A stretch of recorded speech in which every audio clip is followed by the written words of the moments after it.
Today is Christmas Eve, so I have a short Christmassy listening session planned here. This is a piece by Alfred Schnittke called Stille Nacht or Silent Night for violin and piano. This piece was written for violinist Gidon Kramer, and it was a Christmas gift actually. And you'll notice that the violin part in this piece is quite difficult, but the piano part is quite easy, and that's sort of Schnittke was known to be a very poor pianist, and this is sort of like it's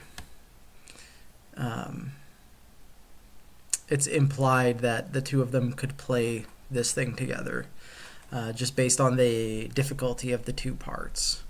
Now that I'm thinking about it, it's nice that we have this included in the series for violin and piano, because while it's a very serious genre in some ways, it's also just a genre where two people play together, and it can have sort of a less serious function as well. It can be something that you do in your own home with a friend, and that's sort of the spirit of this piece, I think. If you haven't watched our previous episodes on Schnittke, he's a Russian composer.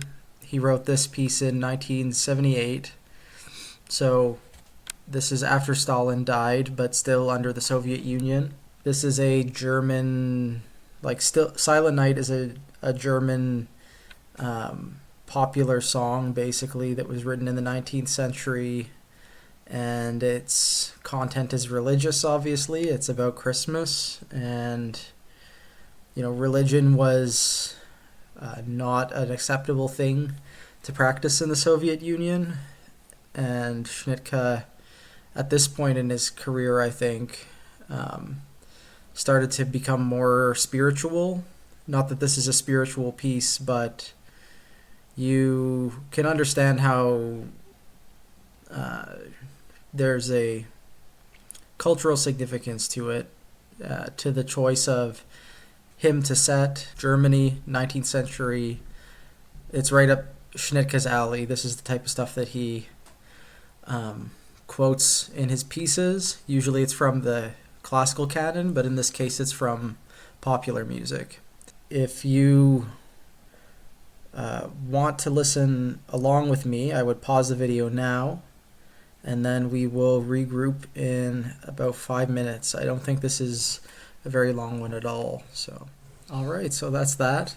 Hopefully you listened along, and it's just 4 repetitions of the melody with increasingly nightmarish and disturbing accompaniment, and the melody gets a bit distorted too. We get this strange, low scordatura thing that you can see in the violin here, where it goes down to a low D. There's the low C sharp in the piano that persists throughout the whole thing, like this bell toll, and it's very sinister. And I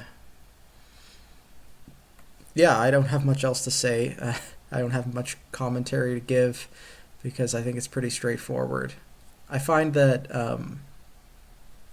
when I shared this with students in a classroom setting, they responded really well to it and felt very encouraged to compose their own pieces. And I think giving students the freedom to quote things that they're familiar with can be a really good window into the art of composing.